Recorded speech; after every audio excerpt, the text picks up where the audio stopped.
Hello and welcome to today's episode. I'm glad you're here. Today we're going to talk about something that affects millions of people around the world, but that we often avoid discussing: debt. More specifically, we will explore the psychology of debt, why we keep spending even when we know we shouldn't, and why it can feel so difficult to stop. This topic is not only about money. It is also about emotions, habits, social pressure, and the way our brains are wired. By the end of this episode, you will understand why debt happens so easily, why it is so hard to escape, and what we can do to change our behavior. Let's start with a simple question: why do people spend money they don't have? At first, the answer seems obvious. People spend because they want things. A new phone, better clothes, a bigger apartment, or a vacation. But if we look deeper, we see that spending is often connected to our feelings, not just our needs. When we buy something, our brain releases a chemical called dopamine. Dopamine is linked to pleasure and reward. It gives us a short feeling of happiness and excitement. This is why shopping can feel good, especially when we are stressed, bored, or sad. Buying something new can feel like a small victory, a moment of control in a busy or difficult life. The problem is that this feeling does not last long. The excitement disappears, but the cost remains. If we use a credit card, we don't feel the pain of paying immediately. We enjoy the reward now, and the financial consequence comes later. This separation between pleasure and payment is one of the key reasons why debt grows so easily. Credit cards and online shopping have made this even easier. In the past, people often paid with cash. When you pay with cash, you can see the money leaving your hand. You feel the loss more clearly. Today, we often just click a button or tap a card. The process is fast and almost painless. Because of this, we may spend more than we realize. Another important factor is something psychologists call present bias.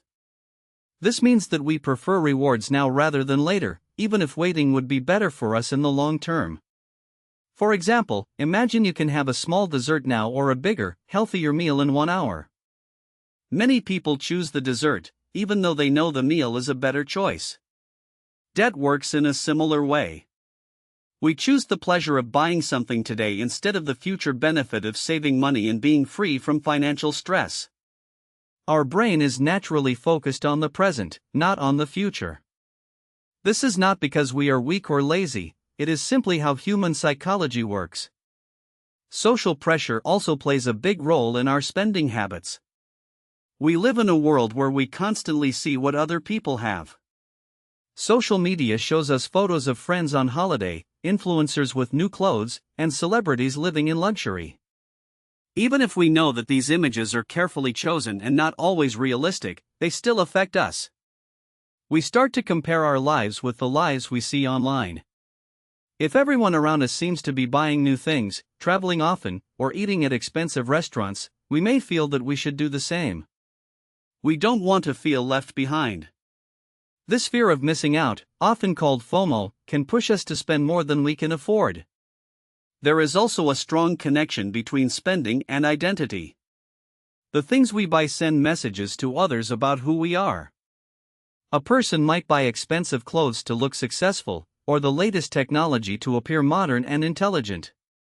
Sometimes we are not just buying a product, we are buying a feeling or a story about ourselves. Companies understand this very well. Advertising is not only about showing a product, it is about creating emotions and dreams. A car advertisement might not focus on the engine or the price, but on freedom, adventure, and status. A perfume advertisement might connect a simple bottle of liquid with romance, beauty, and confidence. These messages work because they speak to our desires and insecurities. Another psychological concept that keeps people in debt is called the sunk cost fallacy. This means that once we have already spent money on something, we feel a strong need to continue, even if it is no longer a good decision. For example, imagine you buy an expensive gym membership but stop enjoying the gym after 2 months. Instead of canceling it, you keep paying because you don't want to feel that the money you already spent was wasted. This way of thinking can also apply to debt. Someone who has already borrowed a lot of money might continue spending because they feel the situation is already bad, so a little more debt won't change much. This can create a dangerous cycle, where each decision makes the problem bigger. Emotions like shame and fear also play a role. Many people feel embarrassed about their debt and avoid looking at their bank statements or bills. They might ignore letters from the bank or delay checking their account balance. This avoidance gives short-term relief, but in the long term, it makes the problem worse. When we don't look at our finances, we lose control over them. There is also the issue of optimism bias. This is the belief that things will somehow work out in the future, even if there is no clear plan. A person might think, next month I will earn more, or I will get a better job soon, and continue spending based on that hope. Sometimes this optimism is helpful, but when it is not based on reality, it can lead to serious financial trouble. Let's talk about how debt affects our mental health. Owing money is not only a financial problem, it is also an emotional burden. People with high levels of debt often experience stress, anxiety, and even depression. They may have trouble sleeping, difficulty concentrating, and problems in their relationships. Money arguments are one of the most common reasons for conflict between couples. When one person wants to spend and the other wants to save, tension can grow. If debt is hidden or not discussed openly, it can damage trust. This shows that the psychology of debt is not just personal, it also affects our social and family life. You might be wondering, if debt is so stressful and harmful, why don't people simply stop spending and pay everything back? The answer is that changing financial behavior is not only about knowledge, it is about habits. Just like eating, exercising, or using social media, spending becomes a routine. We develop patterns, such as buying coffee every morning or shopping online when we feel bored at night. Habits are powerful because they are automatic. We often don't think before we act. To change a habit, we first need to notice it. For example, if you realize that you shop online every time you feel stressed, you can start looking for other ways to deal with stress, such as going for a walk, calling a friend, or doing a hobby. Another useful strategy is to make spending more visible and less automatic.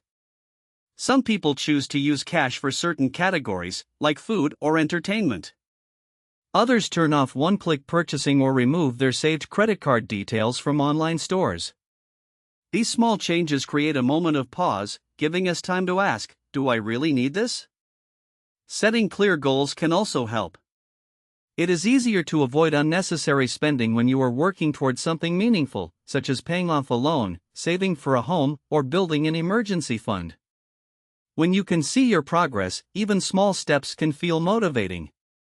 It is also important to be kind to yourself. Many people feel guilt and shame about their debt, which can actually make things worse. When we feel bad about ourselves, we may use shopping again as a way to feel better, and the cycle continues. Instead, it is more helpful to treat debt as a problem to solve, not as a personal failure. Financial education plays a role too. In many schools, students learn about history, science, and literature, but not about budgeting, credit, or interest rates. As a result, young adults often start using credit cards or taking loans without fully understanding the long-term consequences. Learning basic financial skills can make a big difference in preventing future debt. Let's imagine a simple example to understand how debt grows. Suppose you buy a laptop for $1,000 using a credit card with high interest. If you only pay the minimum amount each month, you might end up paying much more than $1,000 in total. The interest adds extra cost every month, and the debt stays with you for a long time. Many people don't realize how powerful interest can be until they see the numbers. This is why some experts say that debt is not just about mathematics, it is about behavior. You don't need to be a financial expert to improve your situation. Small, consistent actions, like tracking your expenses, paying more than the minimum, and avoiding new debt, can slowly change your financial future. Another interesting psychological factor is how we mentally divide our money into categories. This is called mental accounting. For example, someone might feel comfortable spending a tax refund on a luxury item because they see it as extra money, even though it is still part of their total income. In reality, money is money, no matter where it comes from, but our brain treats different sources differently. Sales and discounts also use this weakness in our thinking. When we see a product that is 50% off, we focus on the money we are saving, not on the money we are spending. We might buy something we never planned to buy simply because it feels like a good deal. Companies know this and use special offers to encourage more spending. Let's not forget the role of culture in upbringing. If you grow up in a family where people often use credit and talk about money in a relaxed way, you may see debt as normal. On the other hand, if you grow up in a family that avoids borrowing and saves carefully, you might feel more uncomfortable with debt. Our early experiences shape our attitudes, often without us noticing.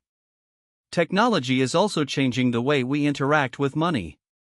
With mobile banking apps, contactless payments, and buy now pay later services, it has never been easier to spend quickly. These tools are convenient and can be helpful, but they also remove the physical feeling of paying. This can make it harder to stay aware of how much we are actually spending. So, what practical steps can someone take if they find themselves in debt and want to change? The first step is awareness. This means looking honestly at your financial situation, how much you owe, to whom, and what the interest rates are. This can feel scary, but it is necessary. You cannot solve a problem you refuse to see. The second step is creating a simple plan.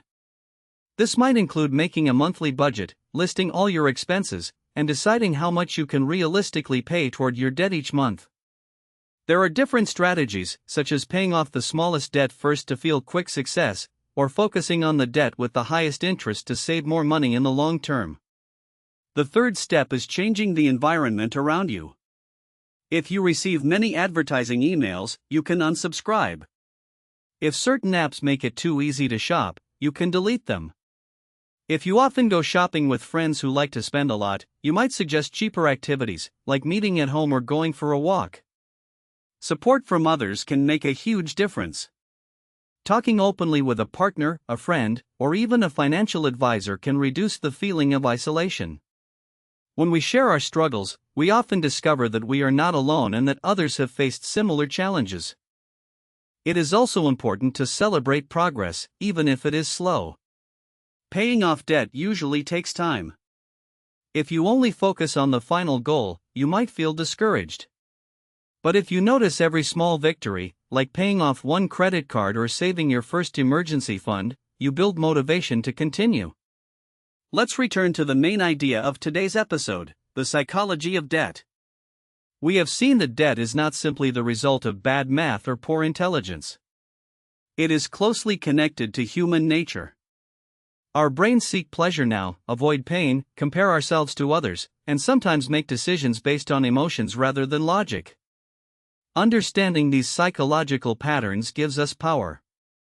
When we know why we act in certain ways, we can design better systems to protect ourselves. For example, if you know that you are tempted by online sales late at night, you can decide not to shop when you are tired. If you know that social media makes you feel that your life is not good enough, you can limit your time on those platforms. In a way, managing debt is also about managing ourselves, our impulses, our fears, and our hopes. This does not mean we must live a life without joy or never buy anything nice. The goal is balance, to enjoy the present while also protecting our future. Before we finish, I would like you to reflect on your own relationship with money. Do you spend more when you are stressed or bored? Do you compare your lifestyle to others online? Do you avoid checking your bank account when you know you have spent too much? These questions are not meant to judge you, but to help you become more aware of your habits. If you are currently dealing with debt, remember that many people have been in the same situation and have managed to change their lives step by step. It is not easy, and it does not happen overnight, but it is possible. And if you are not in debt, understanding the psychology behind spending can help you stay in control and make thoughtful decisions in the future. Thank you for listening to this episode about the psychology of debt and why we keep spending. I hope it has given you new ideas to think about and maybe even inspired you to look at your financial habits in a new way. Until next time, take care of yourself and make choices today that your future self will appreciate.